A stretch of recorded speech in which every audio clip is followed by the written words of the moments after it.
Let's give a round of applause to PTC and especially Brian Moon for a very terrific conference. This morning I got here a little early, and early for you folks, it's early for me, but not early for some of you folks. I know for a fact because I got here and I thought it was early, and there were a bunch of runners getting ready to do their 5K. Who did the run this morning? Let me see if there are any hands. Oh, I see some hands out there. Okay, it's just you then. But it's so impressive that PTC is not just coming here to talk about next generation of technology, next generation of broadband. You folks are contributing directly to the community and providing and raising funds to Make-A-Wish Foundation. I understand you folks raised close to $18,000. So, on behalf of the state, let me just say mahalo to all of you folks and mahalo to everything that you folks have been doing. PTC is something that I'm really excited about. This is a circle that you folks have known for a long, long time. But to the general public, PTC and telecom and broadband is something that is new to them. It's something that became a reality and real after COVID. So coming out of COVID, all of a sudden, broadband became a top-of-mind issue. Before that, if your phone was slow, if you're getting the loading signal, you just chalked it up to, okay, you know what, I'm just gonna wait it out. That is no longer the reality. When you have loading signs, when you have slow internet, it's something that people are noticing. And each and every one of you trying to improve the daily lives of individuals using internet, using broadband, using IT for your daily lives, for what's to come, it is something that is behind the scenes but so essential to everything that people do. When a person wakes up, turns on the light, IT is involved with that. When a person goes to the restroom and then does things, everything that you touch, from the moment that you wake up to the time that you sleep, IT has a function in their daily lives. The beauty of IT and the beauty of broadband, the beauty of technology, is that the less people know that you're there, the more effective and efficient it is. And that's why all of you folks will never get all the type of credit that you deserve. But on behalf of the state of Hawaii and the work that I do in broadband infrastructure, broadband expansion, let me just say I want to thank you for the role that each and every one of you play. For the state of Hawaii, this is a very, very exciting time.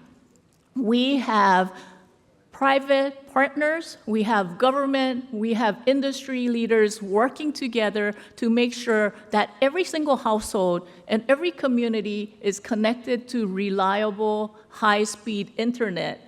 And that is something that is super exciting. And thanks to the federal government, and I mentioned this last year as well, thanks to the federal government, the state of Hawaii is a beneficiary of about $500 million of funds to expand broadband. When we talk about broadband, we look at it as a three-legged stool. And if Garrett Yoshimi at the University of Hawaii is in the room, he's the one who coined it as a three-legged stool, because each and every one of you know that it's not just infrastructure. Then the first thing is infrastructure, but infrastructure, undersea cable, all the fiber that you lay itself is not broadband. What is the second thing? It's devices. Because even if you lay all the lines, if you don't have the right devices, the right modem, the right devices at home or at work, that's not gonna work. But the most important part of this whole broadband initiative is the third thing. It's the know-how. Because no matter how much infrastructure we lay, no matter how much devices we give out, to our disparate communities. If they don't know how to get on a computer, they don't know how to use the internet, they don't know how broadband works, then all that money and all our investment of $500 million goes nowhere. And it's our collective responsibility to make it user-friendly, to make it efficient, and to make it basically usable for the ultimate users. It is our collective responsibility. I want to point out two significant developments. First one is Google, and I don't know if Google was here earlier, and maybe there's still representatives from Google in the room. Is there anybody in the room? Let me just say, what Google has done in committing $1 billion to connect the Pacific Islands is very exciting for the state of Hawaii. Last year, Governor Green and First Lady hosted what's known as the Festival of the Pacifics, where they brought Pacific Island nations right here to the state of Hawaii to celebrate culture and heritage and what we can learn from each other. Coming out of that, we understood island nations and Pacific Islands are connected to each other.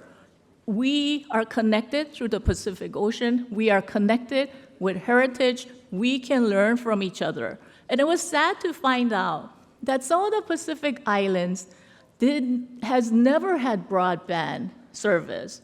So one of the things that the Google executive told me was they were trying to do a Zoom meeting with a leader of a Pacific Island nation, and little did they know, in order to have this Zoom meeting, the individual had to fly to another nation just to have that meeting, and that's something that we never even thought that could happen, and that's something that we are trying to make strides to get rid of that digital divide. But for us, as a state of Hawaii, we're very excited about the work that Google and the partners are doing to connect all the Pacific Islands. The other entity that I am just so thankful to is BW Digital, and I don't know if BW Digital is in the room. If you are, mahalo to BW Digital. They continue to invest in undersea cable that connects Hawaii to the world. That is the Hawai'i lines and Hawai'i Nui lines. Inasmuch as we connect to each other and we connect our communities and we connect the different islands, Oahu to Kauai, Oahu to Big Island, Maui, if we're disconnected from the rest of the world, again, it makes no sense. And because of the strides and because of the synergies happening, not just here in the state of Hawaii, but globally, and having the attention of global partners being able to connect to Hawaii is significant, not just for our economic sustainability, but it is essential for our daily living. So mahalo to all the partners who continue to make sure that our people are taken care of. I'm gonna end with this. For all of us in the IT world, for all of us in the broadband space, all of a sudden, this is becoming the reality of how we can transform, not what we do, not how we see things in the next 5 years, but for generations to come. And we are in this critical role, critical time and place, where we are going to make transformative changes for so many generations. And it's all our responsibility to take that role seriously and make it a possibility for generations to come. And we have that responsibility. It's in that crux, in that moment where we can make those changes. And just imagine all the things that were possible or we did not think were possible even 10 years ago or 20 years ago are a reality now. And so just imagine what the reality would look like 20 years from now, 30 years from now, or 50 years from now. And the work that you folks do will be transformative, not just for our state, but for the world. And once again, thank you for being here. Thank you to the 9,000 PTC participants who have invested to come here, who are invested in having discussions about change, who is invested in making sure that we provide the services that we need for generations to come. So mahalo, mahalo nui, and please have a great conference for the last few days. Again, mahalo to Brian. Aloha.